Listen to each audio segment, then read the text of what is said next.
Necessity. Keperluan balasan. Keperluan balasan apa dia? Maknanya, why is it necessary? Kenapa pentingnya consideration in a contract? Because the general saying that agreement without consideration is void. Perjanjian tanpa balasan batal. Contohnya kalau Cindy make a promise to give a car as a birthday gift to Stella. So there is nothing to be done by Stella for that promise. Tak ada apa-apa dia nak kena buat. So tak adalah consideration. So in that case, the agreement is not a contract. It is void. Itulah maksud dia. Why it is necessary. Mesti ada consideration. Kenapa? Sebab inilah the general under section 26. But kita ada exceptions. Ada 4 exceptions. 1.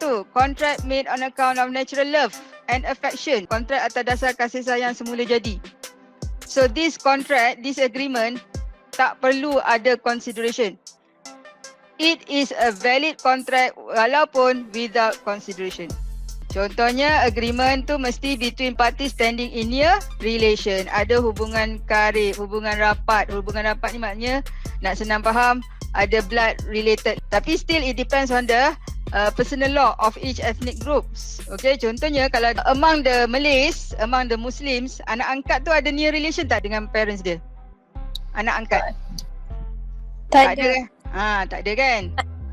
Tapi under Chinese law, Chinese personal law, anak angkat having near relation to the parents, adopted parents. So in that case, kalau mak angkat dia buat janji and then there is no consideration for that promise, still the agreement is binding walaupun dengan anak angkat.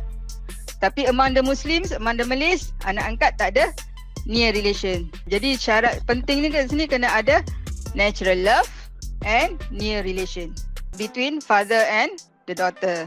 Ni saya kata contoh tadi, Cindy ni mungkinlah walaupun dia sayang sangat Stella ni, best friend dia, tapi since dia orang cuma best friends, tak ada near related, no blood relationship. So in that case, there is no consideration. Of course, it is not valid and tak boleh fall under section 26A tadi. Tak boleh under category of natural love and affection tu.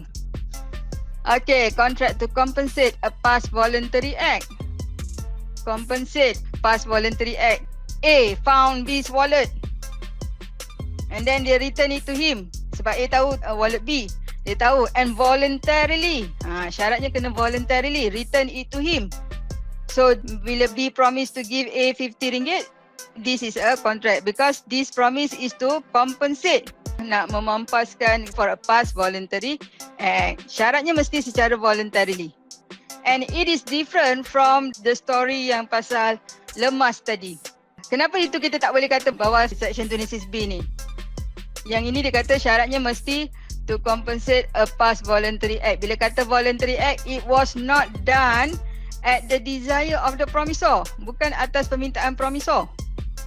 Memang voluntarily. A jumpa wallet B, dia tahu ni B punya, dia terus voluntarily pulang pada B. Lepas tu barulah B janji.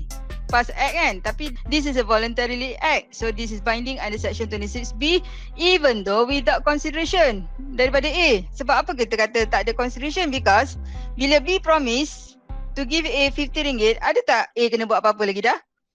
Tak ada. Tak ada. Seolah-olah tak ada consideration for this promise. Tak ada consideration sebab it was done voluntarily. Tetapi dalam cerita lemas tadi, it was done at the desire of the promisor. Sebab promisor minta tolong. Dia dah minta tolong. B pun kebetulan nampak, tengok orang tu minta tolong, desire him to help him. Itu cannot be said as a voluntarily act. Faham tak? Even though secara biasanya kita kata, dia dah volunteer lah selamatkan orang tu. Tak. Dari segi lawnya, itu bukan dikatakan voluntarily sebab it was done at the desire of the promisor. Beza dengan yang ini. Yang ini dia tak minta, dia tak tahu pun ke mana wallet dia, tak sedar pun. Dia tak minta pun sesiapa tolong. Tiba A yang jumpa. Faham tak beza dia? Faham. Good. Alright. Ketiga, contract to compensate an act which the promisor is legally compellable to do. Past act, voluntarily, tapi the act tu sepatutnya bukan promisi yang buat. Promisor tu yang patut buatnya. Under the law, patutnya dia yang buat. Tapi yang buatnya promisi. and these agreements nak bayar compensate the promisee, in that case that agreement is binding even though without consideration. Contohnya kata jaga anak ni kan, dia abaikan anak dia, lari entah ke mana. So A pun voluntarily supported, jaga, bagi makan, bagi pelajaran, semua everything lah. Lepas 20 tahun, baru B nak janji nak bagi 50K. For what? For the past act, which is done voluntarily.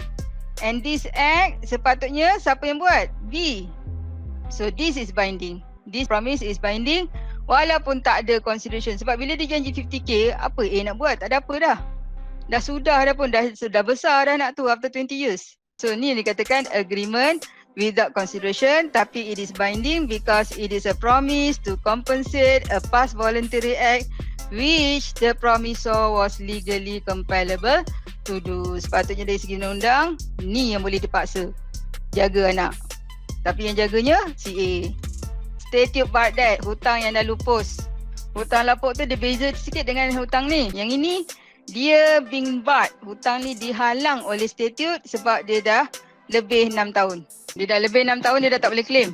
Yang hutang lapuk tu, dia macam ni. Dia dah claim, bank dah minta, dah tuntut, dia tak bayar. Tuntut, tak bayar, tuntut, tak bayar. Dah bertahun-tahun sampai dah lapuk, dah lama. Sampai dah lebih-lebih. Itu bank minta tau. Yang ini dia tak minta.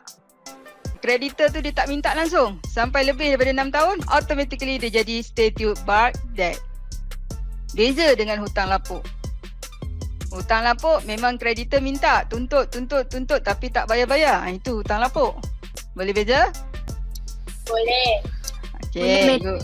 Alright. So these are the exception. 4 exception where agreement without considerations are valid. Walaupun without consideration, they are valid.